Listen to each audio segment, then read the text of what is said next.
I counted the seconds that dinosaurs were in this. It was 12 seconds. Now, this is the question. 12 seconds. This is the question.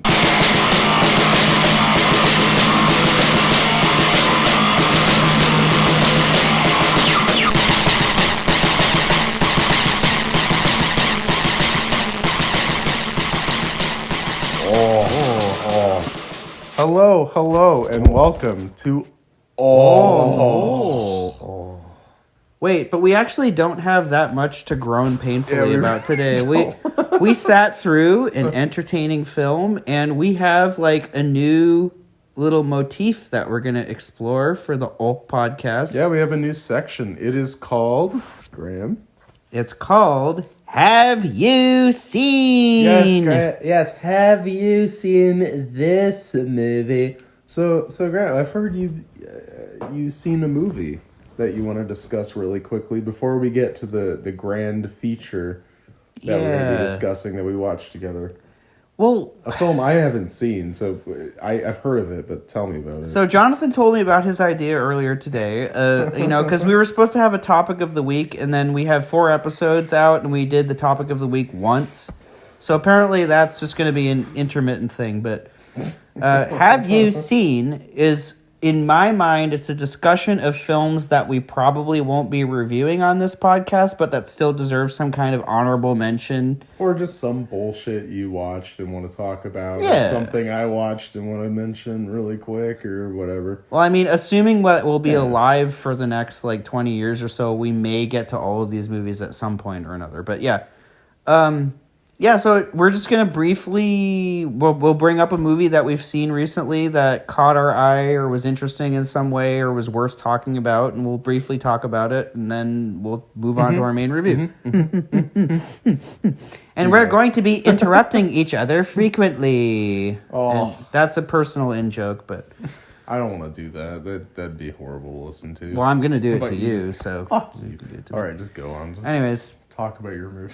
So the movie I wanted to talk about, I immediately thought of this when Jonathan brought up this sort of early episode subtopic. I wanted to talk about this movie, and it's caused some controversy, but controversy in a funny way, not a serious way. What? The people I've argued with about this movie, the controversy hasn't been serious. It was basically just the other person saying to me, this movie is fucking ridiculous, and me saying, no, it's great.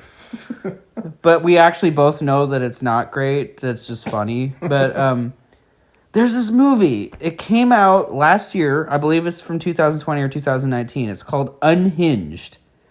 And you can actually... The Russell Crowe one? Yeah. And this may be the only movie... This may be the only movie that we ever talk about that you can buy at a Walmart. I don't know, but... Because I saw the DVD at a Walmart. Just wait until we get to Fear Farm. I bought that at Walmart. I mean on the main shelf, not the... What, the $9.95 shelf? Not quite the $3.99. Yeah, it's Dude, I bought Fear Farm for $11. Well, you know how in Fred Meyer or Walmart, before you go into the checkout line, there's the shelf with the DVDs, and they're all new DVDs, so they're $15 or $20. Unhinged was there last week, and that's part of why I'm talking about it now, because it reminded me of how much I loved this movie. I mean, okay, I'm going to say, before I say anything positive about it, I have to get the negatives out of the way. Unhinged... Dude, if you don't have anything good, don't say it. Unhinged with Russell Crowe is one of the dumbest movies I have ever seen. The plot is idiotic. The characters who we're supposed to sympathize with do idiotic things and make stupid decisions consistently from beginning to end. There are literally impossible situations that happen from beginning to end in this movie. It is idiotic. But Russell Crowe is pure joy in this film. He is a giant, obese, sweating, hairy, psychotic, just screen-chewing, scenery-chewing madman, absolute pure entertainment value juggernaut in this film. It is his best performance ever, in my opinion. And I've seen Gladiator, I've seen A Beautiful Mind, I've seen every supposedly great Russell Crowe performance. This was my favorite moment. Wait, even better than Robin Hood? Oh yeah, man. Ridley Scott's Robin Hood, man, that was but no, this is Russell Crowe is an interesting actor. He's had a very varied career. He's been like a sort of like swoony romantic lead at one point. Has he been Me Too'd yet? No. No. He hasn't. He hasn't. Although I think he had some situation with an ex-wife. There you go. But anyways, but Wait, Russell... a Mel Gibson situation? Or? Not that bad, no. Not that, okay. Russell Crowe hasn't been blacklisted. I just think he hasn't been in any successful movies lately, so he's kind of in a don't give a fuck phase of his career. And so he made this. This, like, idiotic, like, high-octane thriller where he's just this, you know, crazed, like...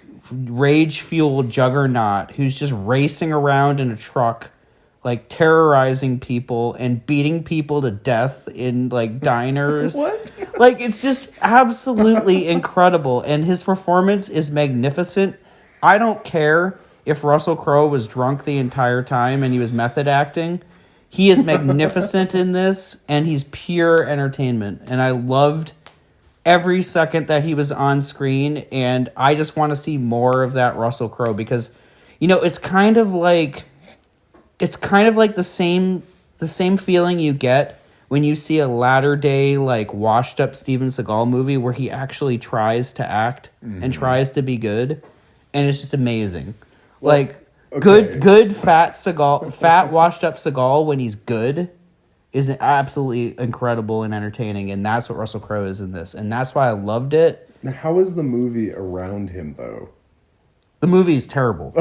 Yeah, it's just him. Like, if he weren't, if you replaced Russell Crowe with like an actor who's not like a legendary, then it would just be unwatchable. I was about to say sounds more like a review of Russell Crowe. It is. than it is of Unhinged. But sometimes, but you have to admit, Jonathan, that sometimes a performance is so magnetic and good that it doesn't matter how bad the movie around him what is. I was going to say is it kind of sounds like that movie, actually, I think the only movie, or one of the two only movies we saw in the theater together when I lived with you was 10 Cloverfield Lane with John Goodman. Kind of like how that movie would just kind of be like whatever, but John Goodman's performance enhances it and takes it to this whole nother level. Is it kind of like that? He just fills the screen with his awesomeness, and you're just like, even if the movie was not that great, it's a masterpiece because of John Goodman. Well, there is a difference between John Goodman and Russell Crowe, where I think John Goodman actually legitimately cares, and I'm like 100% certain he does. And then there's like Russell Crowe, who I'm like, I don't know, maybe he cares. I'd be interested to watch it with you and see what you think. I mean, I'm sure I would love it, just hearing your review of it. I think like being like at least slightly intoxicated is kind of required. You have to be. You can't like if you it's just like half the movies. If you watch because Russell Crowe himself was obviously like sloshed the whole time. But that just like made him better because he's he's a total maniac in it, and like just being drunk, which he probably was, just made him scary. He's scary in it. The thing I love about it is that it's, you know, with the road rage thing, he behaves in a way that, you know, people want to. And they get so pissed off at people just being so inconsiderate and such sociopaths on the road. So you're saying you got kind of like a release from watching him do all the things you wish you could do? I just think it's a relatable topic. But that's what I'm saying. I'm saying like I didn't get anything out of Russell Crowe Russell Crowe just like does what we wish we could all do. Like when we're out there getting pissed off on the road, and that's like just like what he is. Well, he plays the character very well. And Jonathan, you can relate to that. Who's ultimately I was finally about to fed say, up. it sounds like me on a given day. Yeah, Jonathan just like wants to kill people all the time, but knows that legally he can't. So they're finally fed up. Like that lady that thought I couldn't legally make a U-turn before her. Yeah, and you just watch Unhinged, and then Russell Crowe will do to that woman what you, I can like you live thought vicariously through like Russell Crowe and just imagine killing the woman who thought that she That's how could I beep feel at me about when she falling shouldn't. down. Yeah. So basically, Yeah. what Russell Crowe does so I'm just gonna give away something because this happens in like the first scene. You know I don't care. This happens. Well, this happens in fine. the first scene, so it's not really a spoiler because it's the first scene. But like Russell Crowe, like his wife, like left him and like got together with some guy, and like he just like viciously like murders his wife and her lover in the first scene, and then he goes out in his pickup truck and like the very first person who even like mildly offends him while he's at a stoplight just becomes the target of Is his it like some stupid teenage girl? that no, we're supposed no, to it's like care a stressed about? out mom. It's not a stupid teenage girl. Is it like a Sandra Bullock She's figure? with her daughter. Yeah, it's a stressed out okay. mom with She's, her like, daughter. taking her to school, and they're late. So the woman who's And victimized she by cuts him off. the woman who's victimized by not Russell wrong. Crowe is actually very you sympathize with her too. She's not just like a nobody that you hate. Like you care about her too. And then he just like just picks her kind of at random to just victimize her and be the target of his rage for the whole movie. Okay. Yeah, and that's the whole thing. It's just like him just like viciously and relentlessly pursuing this woman who was like rude to him at a stoplight. Well, I'm gonna give this movie an oh yes. I mean, just automatically. Yeah, we need to watch it, and maybe we will review it. Like, I just feel like, I mean, I just think you would love it, but I don't want to like over talk it because we have to get to our review, and I'm already cathing it. So Well, yeah, Have you heard of this movie I'm about to mention? well, seeing as you haven't said the title yet, I don't know, but perhaps I do know. I actually don't know the title. I had to Google it because it was a bad one. Okay. Oh yeah. Okay. So, if any of you keep up with Netflix crap, so like I watched Crime Scene: The Vanishing at the Cecil Hotel. Wait, what is? Wait a minute. Wait, what is that? So it was. Do you know the Elisa Lam case? Do you like true crime at all or crime stuff? No, Jessica does. Do you know the Elisa Lam case? No. Okay, so basically, so this girl like disappears in this hotel. That's like the hotel is just like a crack hotel that like homeless people on Skid Row in LA stay at. And, like, there's just violence, like, people die all the time there, and there's drug use and, like, gang violence, all this sort of stuff, right? Mm-hmm. And people go missing there, but, like, she was, like, this young Asian girl from, like, Canada or something. I'm listening. So, like, people actually cared about her. So she went missing in this hotel. There was this whole investigation, and then her body was, like, suspiciously found in this, like, water... fuck. I'm an idiot. I don't know. What do you call it? Like the water container on top of the building? Water tank? Yeah, water tank. That's the word I'm looking for. I mean, tank. her That's a body- pretty hard word to figure out. It Yeah, is. tank. No, so I her couldn't body think of was that. found in a water tank. So basically, it's this mini series of 4 episodes. So it's like basically 4 hours long about the Elisa Lam case. And When did it happen? I think it happened like, oh god, don't quote me, but like 10 years ago, Okay. something like that. Like Okay, and then this is a recent miniseries? Yeah, or- so it just came out like a few days ago, and since it snowed around us, I just binge watched it all day one day. Mm-hmm. So it wasn't good, and I'll tell you why. So a lot of these like Netflix crime documentaries like are pretty cookie cutter already. Like they all feel like they're directed by the same person, and it's just very boring, and like, you know, the case is interesting, but they just have this directing style where they have a lot of like pointless B-roll footage that they put over people speaking, and it's just like the same thing over and over again. But the thing I noticed about this one was that it was just so jumbled. Like, it just seemed so out of order, and, like, it didn't know how to tell the story. And the other thing that actually kind of pissed me off and offended me is that, A, it's 4 hours and it shouldn't have been. But, B, they were withholding certain critical pieces of evidence that would have made you figure out what actually happened to Elisa Lam.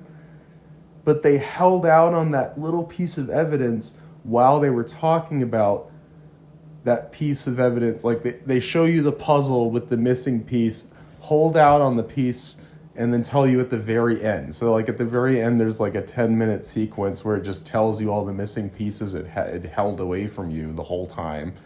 And you're just like, well, if you told me that like 3 hours ago, I would have figured this case out by now. So really, it should have been like a 40-minute episode on like true crime TV or something. Like it was just like a completely like bullshit documentary. And honestly, there's a whole nother thing where like the whole time they're like interviewing these internet sleuths, but the internet sleuths don't ever actually figure out anything the police don't. So they actually don't have a purpose other than to make the mini-series more than an hour. Oh. So it's just like, why are you talking to these people? Like Netflix did another one. Do you think the withholding of like the true facts about certain details of the case might have been kind of like a mind game that they were playing for sort of puzzle solving type viewers, or no? Oh. No, it was literally... I'm giving it too much credit. No, you're giving it way too much credit. Spoiler alert for this Elisa Lam documentary. So, like, one major thing is, like, the major question of the whole thing is, like, did she do it to herself, or did someone else do it to her? And her body is found in the water tank, right? So you would naturally ask, is the top of the water tank sealed so that someone else would have had to put her body in there and then seal it? Or was it still open and she jumped in and not committed suicide, but like killed herself by accident, right? Which is what ended up happening. So they just don't tell you what the position of the water tank cover is until the very end. So basically, it's probably a case where the people who made the documentary, they were contracted to make 4 episodes, so they had to find a way to pad it out. That's what I thought. Yeah. And it just pissed me off. And I mean, look, the case is really interesting, and like if you're following it in real time, it's a fascinating case. So basically, since we already are into spoilers really quick for this, so like what happens to her is she actually has a serious bipolar problem, and she actually stopped taking her medication, so she started going kind of crazy, and so she went to the top of the building and jumped in the water tank, and she couldn't get out and accidentally died. So that's what actually happened, right? And it took 4 hours. And it took 4 hours to get to that. It's like, what? And then I felt really bad because the funniest part of the movie was that there was like this like very inverted Xian dude who was like this Mexican guy that made death metal, and and the internet sleuths like pinned it on him and was like, this is the guy. And they just completely ruined his life. And then he's like, I can't make music anymore. And he's like, I used to make death metal, but I just can't anymore. I don't feel it anymore. And I felt for that guy. That's horrible. Yeah, but this is the horrible part. Did the documentary help to exonerate this guy, or did it did. But okay. The thing that I didn't like about it was it started at the end of the movie, or at the end of the series. It had like this like anti-cyberbullying message, which I get it, you know, if you want to tell that part of the story. But then directly after that, it had an targeting the homeless, speech. So it had a cyberbullying lecture, and then it had a don't, persecute the homeless lecture. And then it had a don't persecute the mentally disabled lecture. Just like one after the other, and it just didn't feel like it just felt forced. Yeah.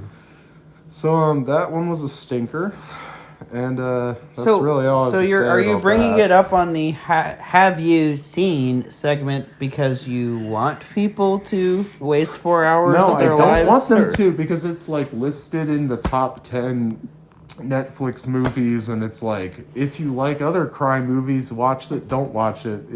Well, I'm confused because I thought this was about to be things that were recommended. I thought this was supposed to be about recommendations. No, it was just stuff that you've seen recently. I said that. So Have don't watch this. Have you seen this movie? It's so Oh, awful. Jessica, wait. Hey, It's you know the what? most awful thing I've seen all year. We almost forgot you're here. Jessica, do you have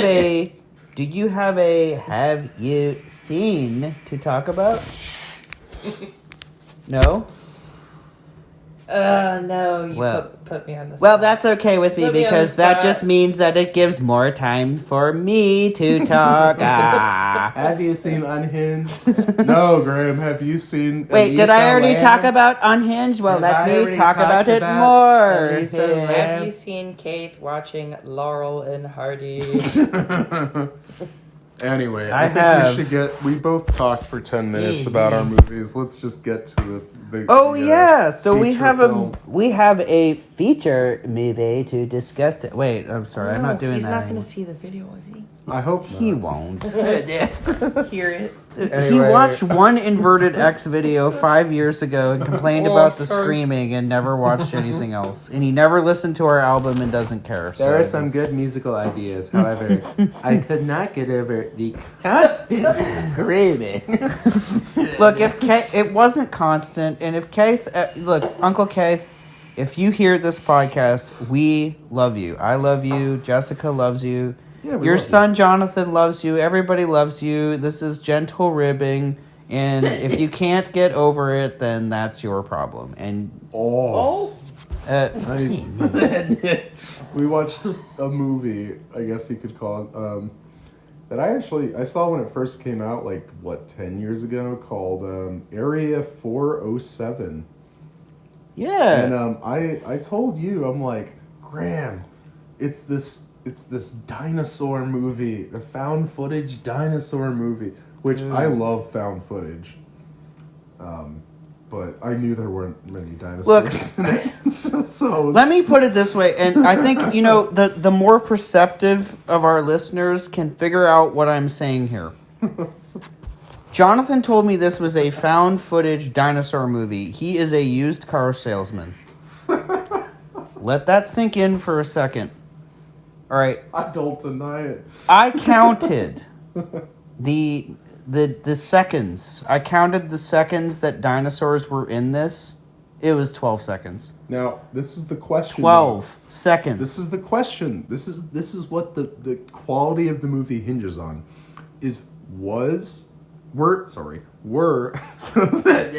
Were those 12 seconds substantive and worth it? That's the question. Look, yeah, but that's a loaded question It because is. And that's you're what the talking movie about hinges were on. they substantive and worth it in the context of the entire movie, and the answer Yes. to that is no. Oh, well, okay. Then that No, answers the they question. weren't.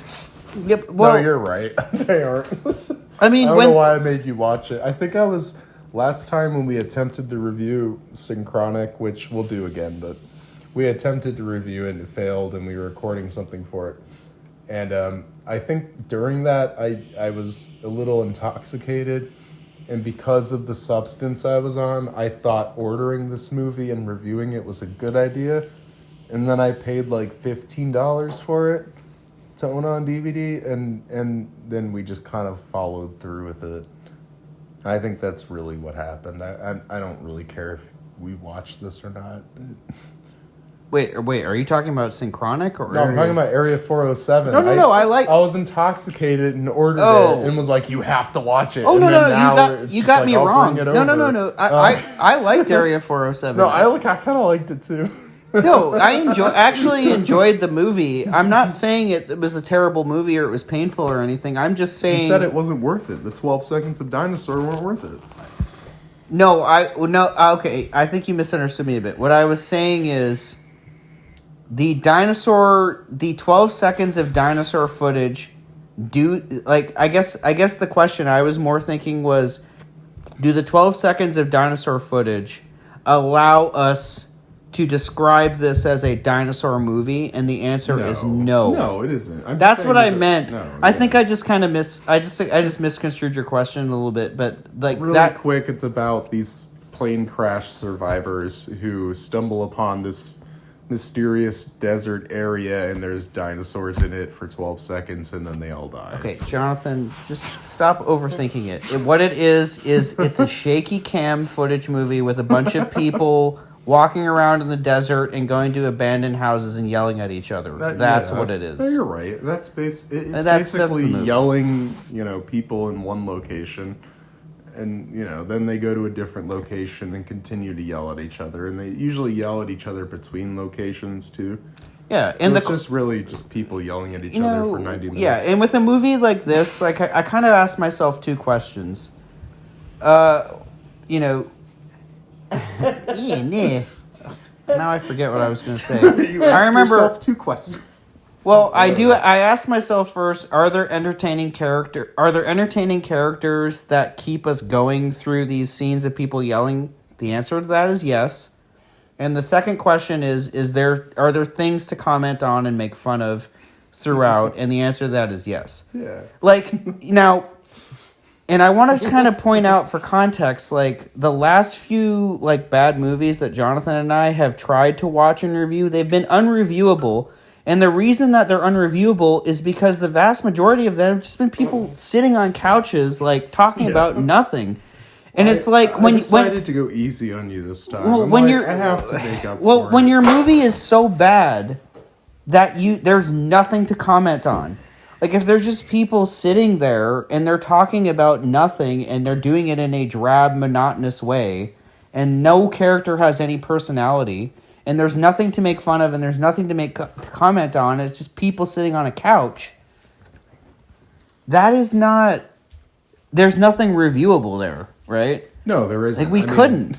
But this is reviewable. This is an eminently reviewable movie. I mean, this is much better than what were even the names of the couch movies we watched. I don't know, because there were literally two in a row. You picked one, I picked one. Demon Child 666.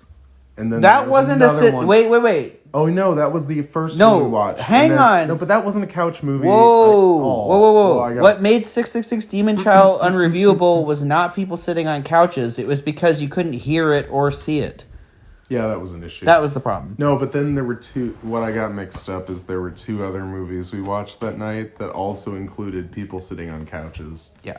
Or that included people sitting on couches. They somehow managed to be less watchable than 666 Demon Child. I mean, that was just the most depressing night of attempting to find something to review that we could possibly imagine. Like, Jonathan was laying on the floor under my coffee table, like, cringing in pain by the end of the last, like, it was the fourth movie we tried to watch. Well, I was so excited because I found this movie called, I think, like, Woods of Evil at Half Price Books. Oh. And it looked really good, and it looked like, people in the middle of the woods being tracked by some killer, like, schlocky 2000s crap. But then it really just ended up being people sitting on couches for, like, 40 minutes, and it has nothing to do with the woods. I don't think we finished we should move past that because we actually are talking about a movie that is much more entertaining than that. Like, it was, even though this was a bad movie, it was like a breath of fresh air because it really was. Because there was energy to it, like, even though it was mostly people in abandoned buildings shouting at each other, like, you could tell that, like, at least a few of the people involved in this production cared about making something decent. Yeah, man, when I look at, like, the structure of it, when I look at, like, the plot behind it, and I'll get to that in a little bit, the government plot, like, I really think that the people behind this were like, we were like dinosaurs. We like found footage. Let's do something. Like, let's make a found footage dinosaur movie, and let's make it something that people might actually find scary. Like, I feel like that was their intention. Yeah, I was they actually only had good intentions with this. Yeah, I was actually thinking, like, if you and I were slightly dumber and slightly less talented, we might make this movie. Yeah. Like if we were, like if we had like slightly worse ideas and we're kind of dumb, like we might make this. I mean, we are dumb, and we We're not don't as have dumb as good the people who ideas, made this, but yeah, but okay, so we kind of should go over like I think Jonathan mentioned it a little bit, like a sort of sketchy plot summary, but yeah, basically there's some people, I don't know where they're going. There's a flight. They're going to LA. Oh, they're going to Los Angeles. So I'm assuming their plane crashes like somewhere in Nevada or Utah, because that's where all like the government nuclear test sites are. Mm-hmm. So some people are going, I guess, from New York to LA or some city to LA. And then there's I was very triggered in the first few minutes because there were some really annoying characters, like speaking in nasally sing-song, like high-pitched voices that I just was like, do I have to spend the next 80 minutes with these people? Not exactly. Most of them die in the plane crash. And then there's like a few people who survive. And one of them was a character I actually love, who we have come to know as like fat, bald, future Graham. So there's like this like obese like skinhead like character who just like is very cynical and negative and complains about everything and makes sarcastic remarks. And he's very entertaining. I think his name was Charlie. Yeah, and then there's a sort of like a younger, like hunky, like male character who kind of looks like Dexter's like psychopath brother from the first season of Dexter. He's in this. There's a couple ditzy women who survived the crash who are kind of annoying. There's a random character who appears to be American in the first half of the movie, and then she like randomly adopts an Australian accent halfway through, which is kind of weird. But anyways, there's like 5 or 6 people who survived the plane crash, and like we noticed this strange detail early on, which is that all of them appear to have suffered traumatic head injuries that cause like purplish fake blood to spew down the sides of their face. Yeah, they just have like, imagine if you just had fake, like a thing of a water balloon of fake blood in your hand, and then you just like smashed it onto the side of your head. That's what it looked like, and all the characters had that.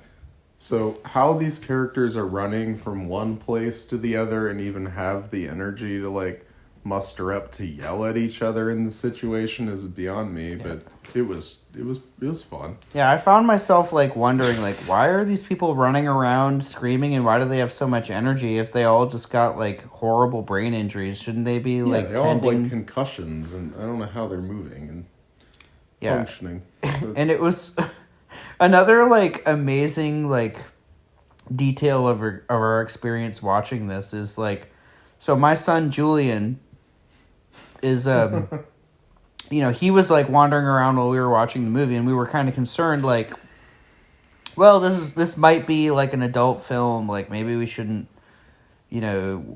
screen it while he's here. So Jonathan like looked up the violent content in the movie.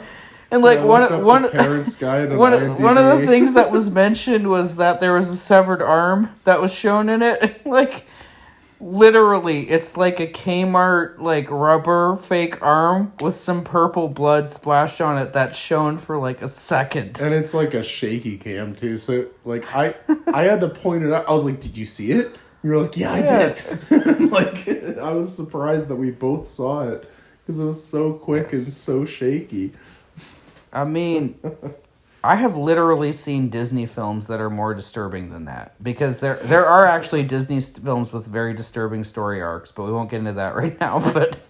But let me tell you right now, you can have like, if you have if you have like a 4-year-old or a 5-year-old or 6-year-old or a couple 3-year-olds, yeah, nobody's gonna be scared by this. This is not scary. There's a little bit of foul language, but mostly it's just like loud noises and people yelling. But there's not like and when it comes to actual violence, yeah, this is pretty No, it's nothing. mild. I mean, literally the most graphic thing in this movie is the blood that people just put on their heads. Yeah, and the only real violence that you would expect to come from this movie involves the dinosaurs, and the dinosaurs are in the movie for 12 seconds, and they don't actually kill anybody. There's a rubber velociraptor puppet that menaces the abandoned building that they're in for half a minute, and then it just goes away. Don't diss the velociraptor puppet. That part was great. That was probably my favorite moment. But it didn't do anything. No, it didn't, but it was still a good puppet. Wait. I liked it. Honestly, that leads me to a question. Where did that dinosaur go? I mean, it was there, and then it didn't do anything. It didn't even try to break into the building that the people were hiding in, No, did it was trying. That's where the jaws But then it went up. away. I know. How did they defeat it? I don't know. It just got bored and left. Well, first, It's so I don't want to be in this movie anymore. I'm gonna. So imagine okay, you were lost when I made this reference before, but imagine the opening scene of Lost, that epic TV show. Imagine that epic opening sequence that has aged now, but. The plane has crashed, people are bleeding, everyone's running around. Imagine that, but just a shitty Paranormal Activity, found footage version. So that's when the plane crashes, and then some girl gets sucked into the body of the plane by a velociraptor that we don't see, and then everyone freaks out, and then Charlie, the fat bald guy who we love both, just says obvious things like, "We need to get out of here. This is ridiculous." And then, they're like, "Let's go." And then they go to this building, and then they get attacked by velociraptors. And Charlie's like, "This is bullshit. I don't know why we're still here. We need to get out of here. This is not safe." And he's like, "I have a heart condition." And then they go to another building, and then they're like, "Oh, we're going to be the safest in this building."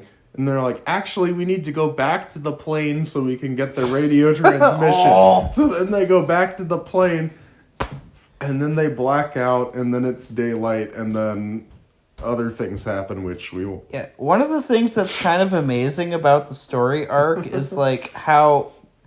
usually in movies like this, you have, the one person who has the stupid idea and the one person who has the good idea, and then they all argue about it. But, in this, all the characters seem to collectively make really stupid decisions together. They really do. It's and they're, they don't make any sense. I'm serious.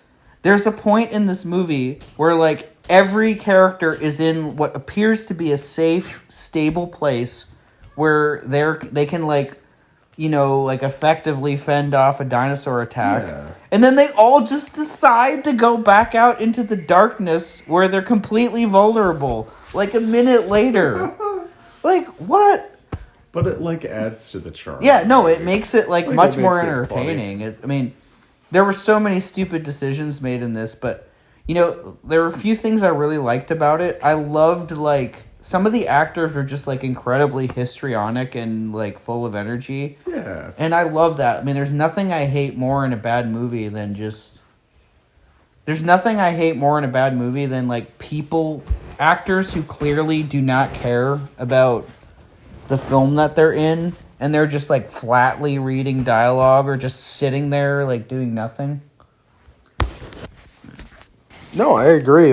They have this energy to them that just even if they're arguing, if you don't find that fun to watch, okay, this isn't your thing, but they're giving it their all, and they're really putting in some actual, energy into it. And I think there's a really legitimate point to be something to point out here that's really important when it comes to bad movies, which is the question of did the people who were involved in this have fun doing it? And I felt the people who were in this enjoyed what they were doing, and that just makes it more entertaining. Well, yeah, and another thing is there are a lot of long shots in this movie where they're one take, and those are hard to do. And yeah, there's a couple times where the actors obviously flub their lines. And yeah, the directors didn't say, let's do another take. But still, they're giving it their effort. The famous one that to us is when he says, what is the shitty thing? What did he say? He like flubbed his line instead of right. I don't remember what it was exactly, but yeah, there were a few line flubs. Remember that line because it was brilliant. Hey man, you should have time stamped it because I can't remember what it was, but it was like shitty dinosaurs or something. Oh yeah, what was it? It's so good. There was a point in the movie where he said "do it to me," and then he didn't mean to say that. It was supposed to be about somebody else. Yeah, and there was a point where somebody said "shitty" when they were supposed to say some other word, and that was pretty good too. But sitting ducks. Oh yeah, he's like, we're shitting ducks instead of sitting ducks. But you drew attention to a really important point, which is like a lot of found footage movies kind of delegitimize themselves because they're too like over edited. Yeah, or they'll do something where the light goes out and it's a black screen and there's obviously a cut. This movie doesn't really do that. Yeah, you have long takes. Yeah. This movie acts like this is a digital camera that did not get shut off. I like that. They never really told us who was filming all this, but that's okay. There was some geek who survived the plane crash who wanted to document it all. But I could have dealt with the mystery of who filmed Cloverfield if Judd didn't shut the hell up. Like if Judd just didn't talk in Cloverfield, I would have been fine. Oh, do you remember Cloverfield? I love Cloverfield. Yeah, remember how, what's his name, Judd, the, like, curly hair Seth Rogen looking guy, just didn't shut the fuck up the whole movie? Yeah, like, I would have been fine not knowing who was filming if he just was not a character and didn't speak. Dude, anyway. There's this, like, found footage movie. You need to watch it sometime. I think it's called either The Monster Experiment or The Monster Project or something like that. Like, it wasn't bad, but, like, it's really bogged down by, like, an overbearing, like, narrator, camera operator who will not shut up. Oh. It was bad. Like, that aspect of it almost... Is it as bad as Diary of the Dead? When there was literally a narrator the whole time? Yeah. That was bad. It's in the same league. Oh, okay. We'll have to watch it sometime. It's not a terrible movie, but I mean, it was like heavily compromised. The enjoyment level was heavily compromised by the narrator who was obnoxious in the first place and then never stopped talking. Well, a lot of people said, like in Paranormal Activity 1, that main guy was annoying, but I thought he was funny.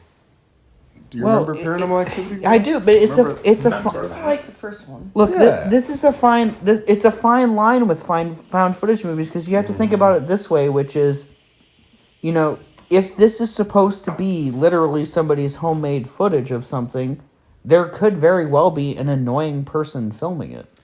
Like you can't rule out that possibility.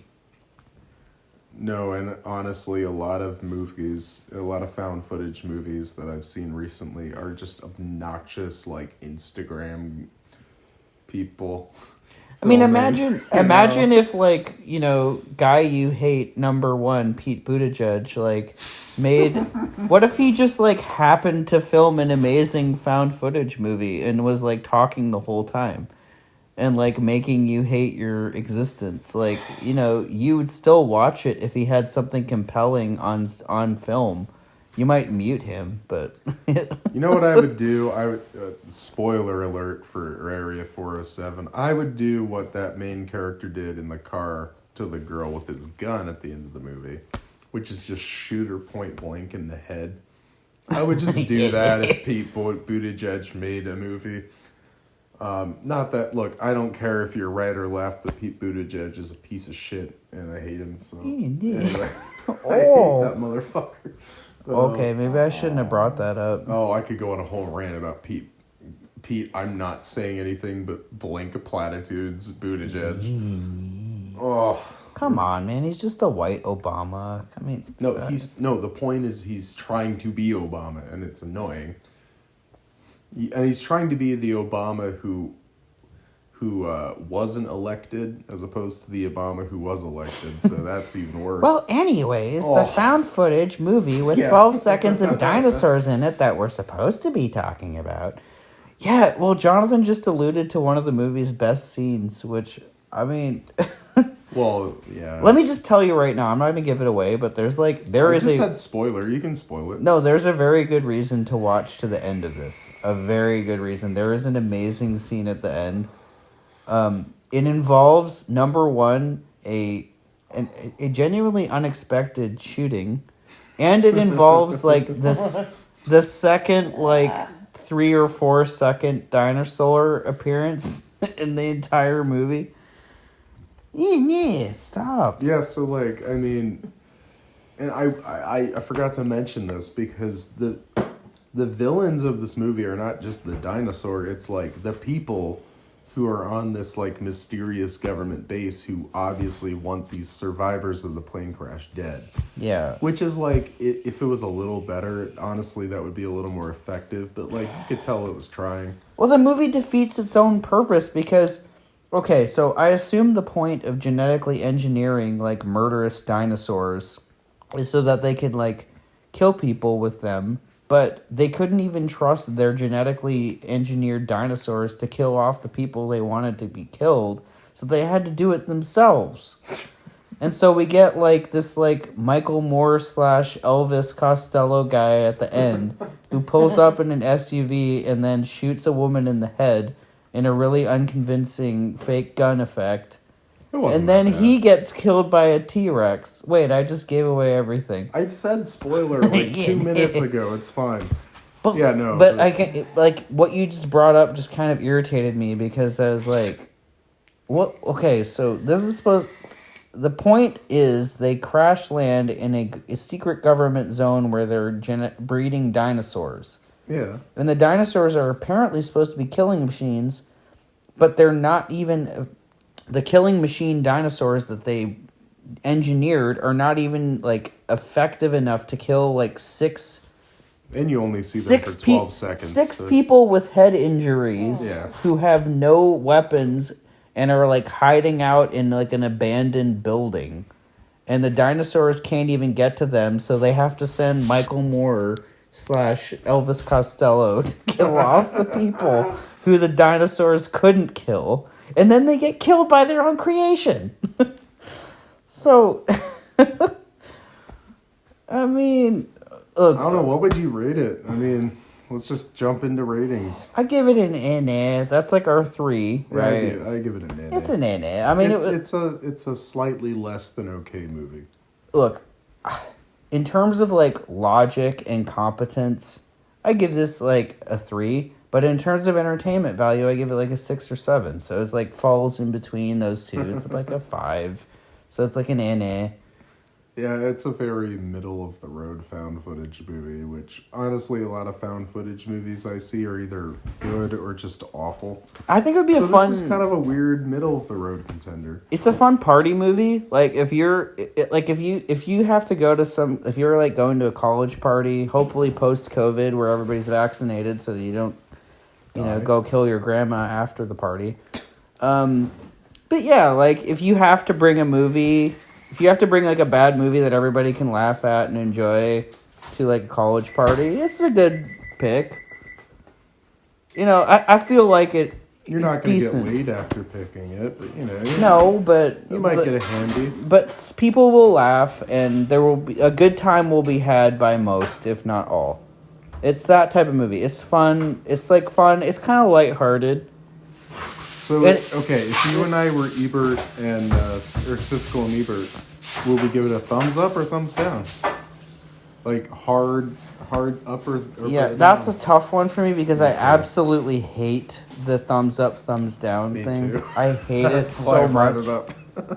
But I would give it, if I had to, gun to my head, I'd give it a thumbs up because it entertained me. I was laughing and having fun the whole time. Yeah, I'd give it, whatever, sure. We weren't were we in any pain at any point, really? No, we weren't. No. This wasn't Surviving the Outbreak, which is evidently the worst movie ever made. It wasn't fat, middle-aged John Cleese, sitting on a couch talking about nothing to to even fatter middle-aged Graham in like a poor man's like anthology film with no interesting stories. Like, that was painful. I don't even remember the title of that, but that was awful. This was like a lot better than that, so. Yeah, so. Oh. Wait, what are you doing? On that note. Alright, and that Good note. to see you guys. Bacon. Making bacon. Okay, so this ends with somebody in the house that I live in making bacon, and Whoa, wait, someone you live in the house with? Way to call that your fiance. isn't that what she is in a literal sense? I guess. Yeah. So in summary, Oh, no. watch Unhinged. Don't watch a 4-part documentary thing. Oh, Is that your night guard? that's Julian's night guard. Oh. Okay. Also, his spit was hanging off the side and falling off as you picked it up. You might want to wash your hands. Alright, good night, everyone. I think that was yours. This is a bit of a chaotic episode, but I think it'll be a good one. This will be good. Alright. Why would you put yours in this container? I don't know. Alright, guys, stay tuned. Alright, I just touched it again. Ah! Okay. Stay tuned for we might review Synchronic at some point, which is a new movie by Justin Benson, Aaron Moorhead. We might get to that soon. And very soon, my son Julian is begging me to watch and review a ripoff of Secret Life of Pets called Cats that It's looks a spinoff. spin-off. Okay, it's not a ripoff. It's a spin-off. And well, you'll get to see my thoughts about contemporary children's films. You mean your writhing hatred? Yeah. We'll see how bad it is. I don't know. The cover looks about as agonizing as I could imagine. Especially the comic relief parrot. Because I love birds. So I love birds, and then this movie makes me hate birds just by the image of the comic relief parrot on the front cover. So stay tuned. Perhaps we'll get to that soon. Alright, guys. Bye. Whoa, no.